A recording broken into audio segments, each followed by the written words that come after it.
बच्चों, आज हम पढ़ेंगे आत्मकथा विधा के विषय में। आत्मकथा को हम अंग्रेजी में ऑटोबायोग्राफी भी कहते हैं। जब लेखक स्वयं के जीवन का क्रमिक ब्यौरा प्रस्तुत करता है तो उसे आत्मकथा कहा जाता है। आत्मकथा में स्वयं की अनुभूति होती है। इसमें लेखक उन तमाम बातों का विवरण देता है जो बातें उसके जीवन में घटी होती हैं। आत्मकथा में लेखक अपने अंतर जगत को बहिर्जगत के सामने प्रस्तुत करता है। इसमें आत्मविश्लेषण होता है। हिंदी साहित्य में आत्मकथा एक आधुनिक विधा है। आत्मकथा सत्य पर आधारित होती है क्योंकि लेखक उसमें अपने दोषों को भी बड़ी निर्ममता से उजागर करता है। आत्मकथा में लेखक अपने जीवन के बारे में लिखता है तथा समाज के सामने स्वयं को प्रत्यक्ष रूप से प्रस्तुत करता है, जिससे समाज उसके जीवन के पहलुओं से परिचित होता है। आत्मकथा विधा के कई पर्यायवाची नाम भी हैं कि आत्मकथा को हम अंग्रेजी में ऑटोबायोग्राफी भी कहते हैं, इसे आत्मचरित भी कहा जाता है, इसे आत्मकथन भी कहा जाता है। अब बात करते हैं आत्मकथा विधा की परिभाषाओं की। तो हम सबसे पहली डेफिनेशन ले रहे हैं ऑक्सफोर्ड डिक्शनरी के अनुसार। जैसा आप स्क्रीन पर देख रहे हैं, ऑक्सफोर्ड डिक्शनरी के अनुसार ऑटोबायोग्राफी का अर्थ लेखक की अपने जीवन की स्वयं की लिखी कहानी के रूप में दिया गया है। हरिवंश राय बच्चन, उन्होंने भी आत्मकथा को अपने शब्दों में इस प्रकार परिभाषित किया है, आप स्क्रीन पर देख रहे हैं। आत्मकथा लेखन की वह विधा है जिसमें लेखक ईमानदारी के साथ आत्मनिरीक्षण करता हुआ अपने देश, काल, परिवेश से सामंजस्य अथवा संघर्ष के द्वारा अपने को विकसित एवं प्रतिस्थापित करता है। डॉक्टर नागेंद्र के अनुसार भी डॉक्टर नागेंद्र ने आत्मकथा को अपने शब्दों में इस तरह से व्यक्त किया कि आत्मकथाकार अपने संबंध में किसी मिथक की रचना नहीं करता, कोई स्वप्न सृष्टि नहीं रचता, वरन अपने गत जीवन के जो खट्टे मीठे, प्रसन्न दुखान, साधारण असाधारण संचरण पर मुड़कर एक दृष्टि डालता है। अतीत को पुनः कुछ क्षणों के लिए स्मृति में जी लेता है और अपने वर्तमान एवं अतीत के मध्य सूत्रों का अन्वेषण करता है। बच्चों, अब हम बात करते हैं जीवनी और आत्मकथा में क्या अंतर है। जीवनी, स्क्रीन पर आप देख रहे हैं, हमने एक क्लासिफिकेशन दिया है जीवनी और आत्मकथा का। नंबर 1 पॉइंट पर जीवनी में आते हैं जब किसी विशेष व्यक्ति के जीवन पर दूसरा व्यक्ति लिखता है तो उसे हम जीवनी कहते हैं, और आत्मकथा व्यक्ति के द्वारा स्वयं के जीवन के संदर्भ में लिखी जाती है। जीवनी जो होती है वो किसी दूसरे व्यक्ति द्वारा लिखी जाती है, और जो आत्मकथा होती है वो व्यक्ति द्वारा या लेखक द्वारा स्वयं ही लिखी जाती है। तीसरा अंतर, जीवनी जो होती है वो वस्तुनिष्ठ होती है क्योंकि इसे दूसरा व्यक्ति लिखता है, ये ऑब्जेक्टिव होती है। लेकिन जो आत्मकथा होती है वो सब्जेक्टिव होती है, वो आत्मनिष्ठ होती है, वो आत्मिक होती है क्योंकि इसे व्यक्ति स्वयं लिखता है। जीवनी लेखन की जो शैली होती है वो वर्णनात्मक शैली होती है, जबकि आत्मकथा लेखन की जो शैली है वो अभिव्यंजनात्मक होती है। पांचवा अंतर है, जीवनी में विवरण एवं तथ्य की झलक होती है, लेकिन आत्मकथा में अनुभूति की गहराई होती है। उसमें हम अनुभूति की गहराई के ऊपर बल देते हैं।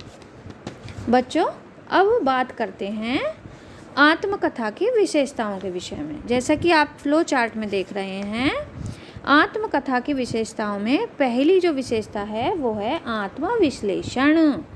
आत्मविश्लेषण में अर्थात आत्मविश्लेषण से तात्पर्य है आत्मकथा में लेखक खुद का विश्लेषण करता है, अपनी अच्छाइयों का, अपनी बुराइयों का वो विश्लेषण करता है। इसमें लेखक उन तथ्यों को भी उजागर करता है जिससे उसके जीवन में सकारात्मक अर्थात पॉजिटिव या नकारात्मक निगेटिव प्रभाव पड़े हों। आत्मकथा लेखन को काफ़ी आत्मकथा लिखना जो होता है वो काफ़ी हिम्मत का काम माना जाता है, क्योंकि हर व्यक्ति में इतना साहस नहीं होता कि वो अपनी कमजोरियों को समाज के सामने रख सके। इसीलिए हिंदी में आत्मकथा लेखन का जो उद्भव है वो काफ़ी बाद में हुआ। फ्लो चार्ट में देखिए, आत्मकथा की जो दूसरी विशेषता है वो है आत्मालोचन। आत्मालोचन आत्मकथा की काफ़ी महत्वपूर्ण विशेषता है। आत्मकथा लेखक खुद को काफ़ी करीब से देखता है तथा अपने सकारात्मक और नकारात्मक पहलुओं का काफ़ी निकटता से अवलोकन करता है। अपने जीवन की घटनाओं को काफ़ी निकट से देखता है और उन घटनाओं ने उसके जीवन को प्रभावित किया या उसके जीवन के विकास में योगदान दिया, उनके बारे में विस्तार से वो वर्णन करता है। तीसरा हम इसमें फ्लो चार्ट में देख रहे हैं लेखक का समाज से परिचय। लेखक का समाज से परिचय, आत्मकथा में लेखक का समाज से परिचय भी होता है। समाज लेखक की आत्मकथा को पढ़कर उसके जीवन के बारे में जानकारी प्राप्त करता है। इससे समाज का लेखक के जीवन की उन घटनाओं और तथ्यों से परिचय होता है जिससे समाज आज तक भी अनजान था। इसमें बहुत बार तो वो बातें सामने आ जाती हैं जिनके बारे में हमको पता ही नहीं होता है, तो इन बातों का परिचय भी हमें आत्मकथा से ही होता है। और आत्मकथा बहुत बार समाज को मोटिवेशन भी देने का काम कर देती हैं। समाज जब उन महान व्यक्तियों की आत्मकथा पढ़ता है जिन्होंने समाज के लिए अपना जीवन न्यौछावर कर दिया, जिन्होंने तमाम जीवन संघर्षों में जिया और बाद में सफलता पाई, इस प्रकार की आत्मकथाओं से हमारी जो सोसाइटी है उसको बहुत ही मोटिवेशन मिलती है और जिसके आधार पर जो भावी पीढ़ी है हमारी, वो प्रेरणा और मार्गदर्शन का काम उनके लिए वो आत्मकथा करती है।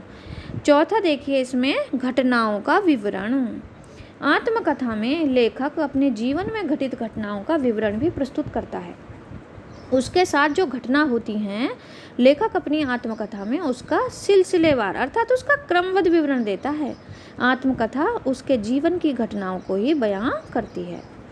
नंबर 5वां टॉपिक है उसमें वास्तविक जीवन से परिचय, अर्थात आत्मकथा जो होती है उसकी 5वीं विशेषता है वास्तविक जीवन से परिचय। आत्मकथा लेखक के जीवन से वास्तविक परिचय कराती है, क्योंकि उसमें उन बातों का भी विवरण होता है जिन बातों से पाठक अभी अनजान था, क्योंकि हर आदमी के जीवन में वो बातें होती हैं जो बस उसी से संबंधित होती हैं। उन बातों को लेखक अपनी आत्मकथा में उकेरता है। इसीलिए आत्मकथा पाठक वर्ग को लेखक के जो वास्तविक जीवन है उससे भी परिचित कराती है। तो बच्चों, आपको आत्मकथा की विशेषता समझ में आ गई, और ये काफ़ी बार पूछ भी ली जाती हैं कि आत्मकथा की कौन कौन सी विशेषता होती हैं। बच्चों, अब बात करते हैं आत्मकथा के तत्वों के ऊपर। आत्मकथा के तत्व, आत्मकथा के जो तत्व हैं मुख्य रूप से 6 तत्व हैं। पहला है वर्ण विषय, दूसरा है पात्र चरित्र चित्रण, तीसरा देश उद्देश्य, चौथा देश काल, 5वां संवाद और छठा भाषा शैली। अब सबसे पहले हम वर्ण विषय के ऊपर बात करते हैं। आत्मकथा में जो वर्ण विषय होता है ये इसका एक प्रमुख तत्व होता है। आत्मकथा में लेखक अपने जीवन की जो महत्वपूर्ण घटना होती हैं या जो विषय होते हैं उनका वर्णन करता है। लेखक द्वारा आत्मकथा में वर्णित विषय में सत्यता का होना बहुत जरूरी होता है।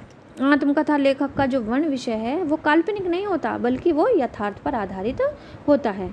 आत्मकथा लेखक अपने जीवन की घटनाओं के साथ साथ सामाजिक, आर्थिक, राजनीतिक और सांस्कृतिक परिस्थितियों का भी वर्णन करता है। दूसरा है हमारा इसमें चरित्र चित्रण। आत्मकथा साहित्य पर दूसरा महत्वपूर्ण तत्व है आपका चरित्र चित्रण, और इसका संबंध पात्रों से होता है। आत्मकथा लेखन में आत्मकथाकार ही खुद प्रमुख पात्र होता है, अतः आत्मकथा लेखक खुद के चरित्र के सभी पक्षों का विश्लेषण भी आत्मकथा में करता है। तीसरा है इसमें उद्देश्य और देशकाल। तीसरा उद्देश्य, इसमें जब आत्मकथा लिखते हैं तो उसका एक उद्देश्य होता है, उस उद्देश्य का इसमें वर्णन होता है। साथ ही देशकाल, अर्थात जो आत्मकथा होती है उसमें सजीवता लाने के लिए इसमें देशकाल का होना जरूरी माना जाता है। देशकाल का असर प्रत्येक व्यक्ति के व्यक्तित्व पर पड़ता है। इससे उसकी उन सामाजिक, राजनीतिक, धार्मिक, साहित्यिक प्रभाव क्षेत्र का पता चलता है जिससे कि वह आया है लेखक। इस प्रकार गौण रूप में जो तत्कालीन परिस्थितियाँ हैं उनका पता भी चलता है। और उसके बाद है हमारे संवाद और भाषा शैली। तो संवाद और भाषा शैली जो है ये भी इसके प्रमुख तत्व हैं। आत्मकथा में जो संवाद या भाषा शैली का अपना एक महत्वपूर्ण स्थान है। संप्रेषणीयता के लिए भाषा शैली का अच्छा होना बहुत ज़रूरी है। शैली अनुभूत विषय वस्तु को सजाने के लिए उन तरीकों का नाम है जो विषय वस्तु की अभिव्यक्ति को बहुत ही सुंदर और इफ़ेक्टिव बना देती है। आत्मकथा जो होती है उसको पढ़कर पाठक के मन पर अपना प्रभाव डालती है, इसलिए पाठक को निसंकोच रूप से अपने जीवन का वर्णन करना चाहिए। लेखक को निसंकोच रूप से अपने जीवन का वर्णन करना चाहिए जिससे कि पाठक के ऊपर प्रभाव पड़े, वो मोटिवेट हो। लेखक को जीवन के उत्थान पतन और गुण दोषों का विवेचन भी इस प्रकार करना चाहिए कि पाठक उसमें रुचि ले। तो जो हमारी आत्मकथा होती है बच्चों, वो विभिन्न शैलियों में लिखी जाती है, जैसे आत्मनिवेदनात्मक शैली, भावात्मक शैली, विचारात्मक शैली, वर्णनात्मक, ऐतिहासिक और हास्य प्रधान शैली। तो इस तरह से आत्मकथा के ये मुख्य 6 तत्व होते हैं। बच्चों अब हम बात करते हैं कुछ प्रमुख आत्मकथाओं की। इसमें हमने सबसे पहले आत्मकथा ली है बनारसी दास जैन की, जो है अर्ध कथानक जिसका नाम है। यह एक प्रसिद्ध आत्मकथा है। दूसरी लज्जा राम मेहता शर्मा की आप बीती, तीसरी गुलाब राय की मेरी ये सफलताएं, श्याम सुंदर दास की मेरी आत्मकहानी, राहुल सांकृत्यायन की मेरी जीवन यात्रा, वियोगी हरि की मेरा जीवन प्रवाह और यशपाल का सिंहा अवलोकन। सुमित्रा नंदन पंत की आत्मकथा है 60 वर्ष एक रेखांकन, और हरिवंश राय बच्चन ने क्या भूलूं क्या याद करूं और नीड़ का निर्माण फिर जैसी महत्वपूर्ण आत्मकथा लिखकर आत्मकथा विधा को एक अच्छी ऊंचाई पर पहुंचाया।